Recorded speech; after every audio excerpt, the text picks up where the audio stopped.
again. This is part 3, which should be the final part of the discussion of the evil horde members from the Masters of the Universe Classics. So let's get the show on the road. The first one we'll talk about is Hordak, and this is the regular version of Hordak. I already gave his biography in one of the previous videos, in the very first video actually, that covers the horde members. This is the regular classic version of him. He came with his battle staff and a crossbow. He also came with a little bat, red in color, which I gave to Hurricane Hordak for the display purposes. So this would be the classic version of Hordak that we see in most of the comics and the cartoon series. He has the same articulation as other figures, and the head is removable. He has a plastic rubbery cape, and that would be the regular version of him. On to the next character. That would be practically the supreme leader of Horde Empire, which is Holga Prime. He came with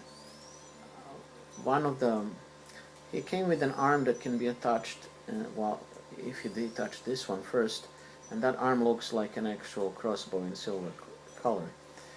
But if not, then one can just display him with two robotic gloved hands. This particular stuff belongs to the Filmation Hordak, but I just gave it to Holga Prime because he looks more interesting that way. He does come with some extra weapons, such as an actual Holga Prime staff, but which was not sold with him, but with the weapons pack, which I don't have at this time.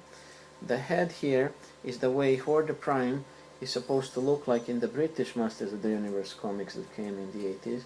But he came also with a secondary head, which is sort of a new head sculpted for this figure, because this figure was never made before. And that secondary head looks almost exactly like Hordak, but with much nastier looking face and much bigger, wider ears.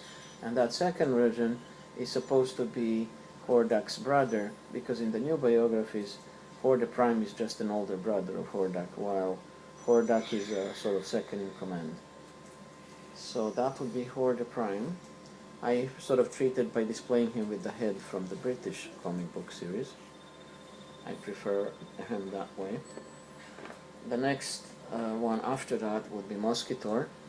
He is practically a mutated Mosquito warrior.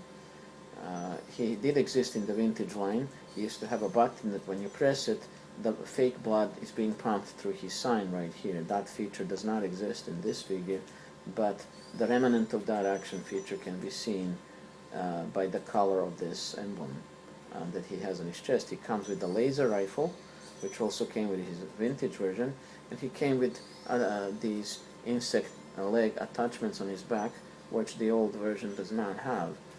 So Mosquito did show up in the numerous comic books from the time period back in the 80s, but he did not show up in the cartoon series. So this is how Mosquito looks like. He would attack his enemies with his insect nose by sucking the blood or the energy out of them, life energy. Another female character that serves under the Horde that was not mentioned before would be Octavia. She's a female octopus, and this is her weapon. It's practically an octopus-shaped Horde crossbow. That's the weapon she came with. She also came with 4 Horde swords, that each of those swords could be attached on one of these tentacles of hers. But I do not display her with those swords because they're quite loose and they easily fall off. These tentacles are not really movable, but they can bend a bit due to the fact that they have a wire inside of them. She does not have any removable armor, but the head can be removed. And she has the usual articulation as most of the other females do in the Masters of the Universe. So Octavia leads also the Hordak's troops in battle. She usually leads the Navy troopers. Oops, sorry, the crossbow is also falling very easily. The next one after that would be Leech, a classic warrior of the evil horde. He's practically a giant mutated leech insect, or a kind of a creature that can suck energy out of you with his suction cups, and with also with his mouth. Now, of course, Leech here is able to. Leech here is a known character from the vintage cartoon series and from some of the comic books as well, where he did make an appearance. He also came with a big net in which he captures his enemies, which was made of soft rubber, and then once he does capture them with that net, then he sucks the energy out of them.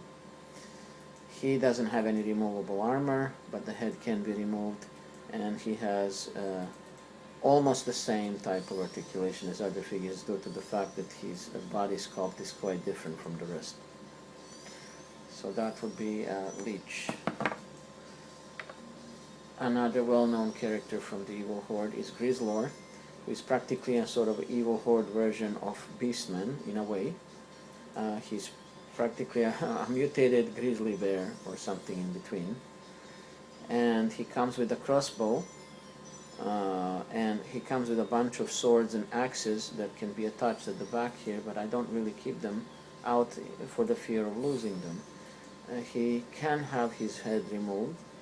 He has articulation on his arms and legs, and he's covered in a simulated fur all over him. The vintage figure is done the same way, and the vintage figure has two versions. One with the brown face, arms and legs, and the second version that has black face, arms and legs. This version of from the classics, it has only one version, meaning there is no color variations. So that's Grizzlor, one of the known henchmen of Hordak. Next one in line would be Modulok. Modulok is another classic villain from the Evil Horde, who used to be a scientist according to some biographies, and he turned himself into a creature that looks like this. He made a secondary head and all sorts of body parts so that he can mutate into many different horrific looking creatures. He's able to change his shape into countless versions of himself that look very different in each case. He also built another figure, which is this one right here. This is a multibot, which is practically a modulok's replica that looks more robotic rather than made of flesh and blood. And both of these figures came in pieces so that you can gather the pieces and create any kind of figure you want out of it. And the thing is, the pieces of both sides of both figures, Modulok and Multibot, can be combined together to create a Mega Beast. Both of these characters did appear in the She-Ra cartoon series, and both of them did appear in numerous comics as well, and they did exist as the vintage figures, and they look pretty much the same. Both figures come with two heads each. They come with two laser blasters that can be used separately, or they can be combined into one laser rifle, and they come with about 6 different legs each, and around 4 arms each as well. And Modulok here comes with only one body, while Multibot comes with 2, so that you can sort of put them on 2 separate bodies altogether. The fun part is, as I said, that you can combine them together and fiddle and create numerous creations out of them in order to give a headache to their enemies.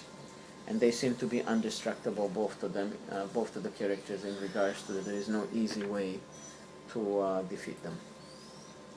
So, Modulok here is the evil scientist of the Horde, and his creation is Multibot. With that, I would practically close this discussion in regards to the hordak and his troops.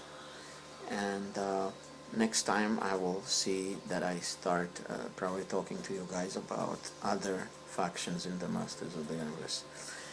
Thanks for watching, and catch you guys next time. Bye.